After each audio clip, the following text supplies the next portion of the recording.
Hello, this is Seiki Prowl 7 again with another commentary for Disney vs. non-Disney villains, round 6. Okay. As you remember from round 4, Ares and Hades has resurrected Dr. Facilier, and before they can fully accept him in their faction, they assign him to take out the Grand Duke of Owls, the villain from Rock-a-Doodle.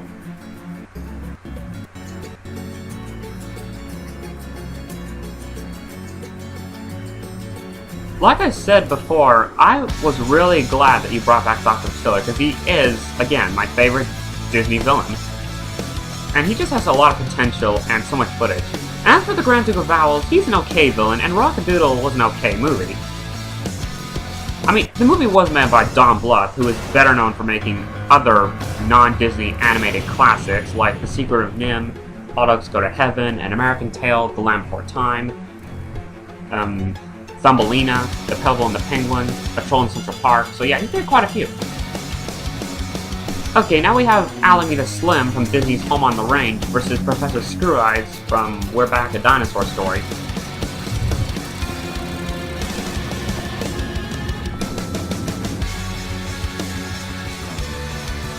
Yes, I'm glad that you're using Screw Eyes, because I do like that movie, We're Back. Although, from what I keep hearing is that many people just don't seem to like Alameda Slim too much. That's probably why he only made one round. I don't know, he's just so underrated for a villain. I guess it's because his method of evil, yodeling, is just kinda lame. I'll admit it is a little lame, but you gotta give him some credit. I mean, even Mach is not impressed.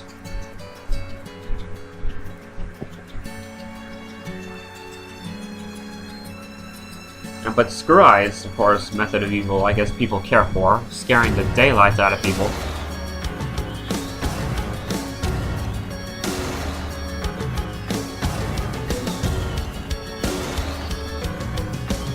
I mean, even Mach, he's more impressed with Screw Eyes than he is Slim.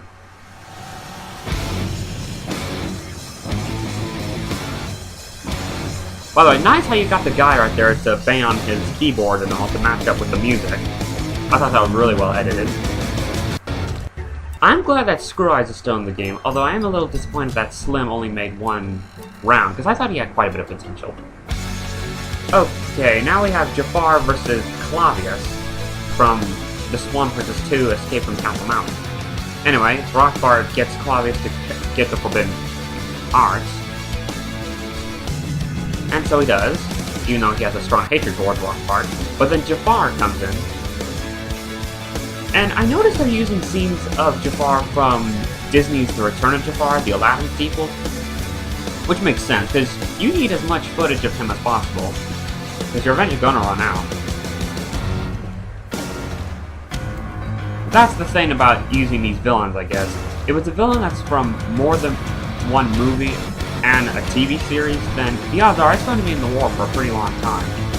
But if it's a villain that has very little footage from the movie from, like Jenner from The Secret of NIMH, he only made one round because he just doesn't have a lot of footage. So yeah, those kind of villains just don't have much of a chance to stay in the war for long.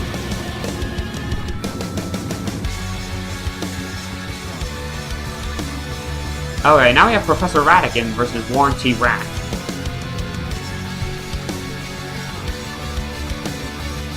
Anyway, Warren pays Ratigan a visit, and tells him that, I guess what's happened is that Ratigan owed Warren some money and has failed to give it to him. But instead of giving him the money, Ratigan has a plan to get rid of Warren and his cat gang for good. And this was interesting because just like in round 1, we saw Ratigan's brute strength side, but in this fight, we saw his more inventive side, as he built the giant mouse of Minsk. Which I'm serious, when I saw this movie when I was a kid, the giant mouse of Minsk must have scared me quite a bit, because, I mean, it does look pretty horrific and all.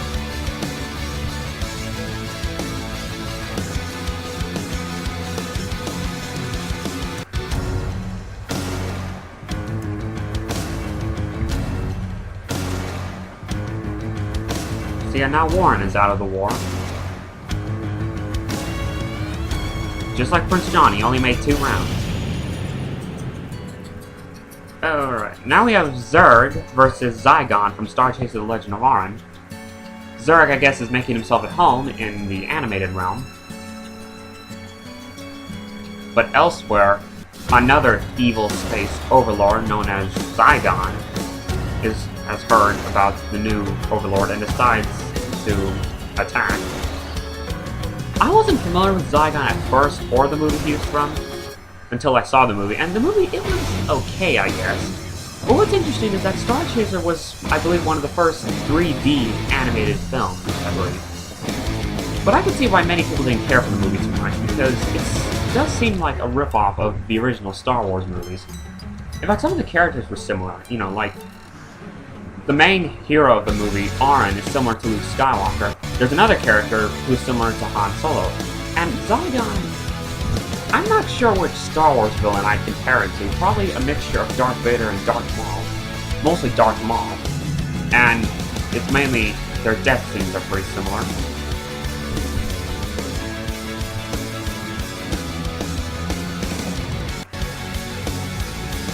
And the final fight, which is a CGI fight, Oogie Boogie versus Lord Barkus the Turn from Tim Burton's Corpse Bride. Like I said before in the CGI round, I figure you have to use the other Tim Burton villain, Barkus, even though I've never seen Corpse Bride. From what I understand, it's a good movie. And of course, Barkus makes the fatal mistake of challenging the Oogie Boogie Man to gamble, considering that he doesn't play by the rules and there are lives at stake.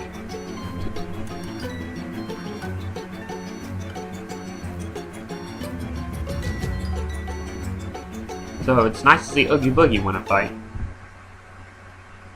And now we go to an epic log.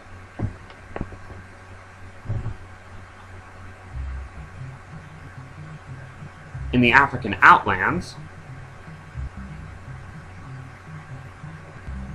Scar rounds up the hyenas, and Zira from Disney's The Lion King 2 Simba's Pride rallies up the lionesses.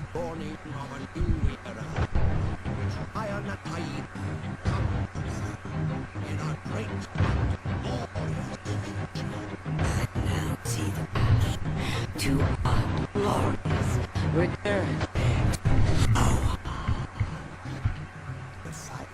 Figure you have Scar and Zira team up because they are both mates.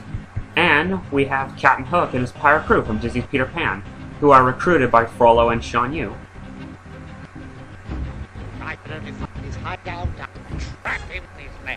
No, I'd like you, Captain.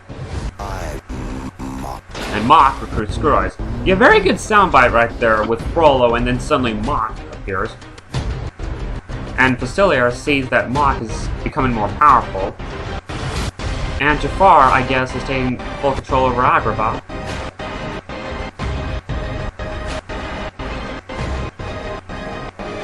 You know, I think Jafar has the most insane evil laugh of any Disney villain. And of course, Scar and Zira are getting ready for their troops. And of course, we have this Adolf Hitler reference here with Scar and the hyenas. Yeah, Adolf Hitler and the Nazis.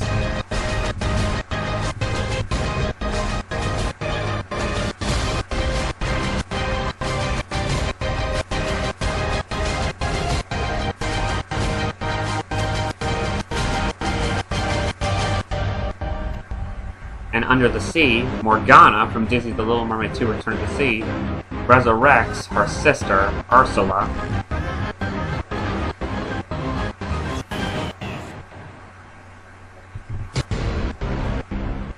So yeah, this is getting incredible.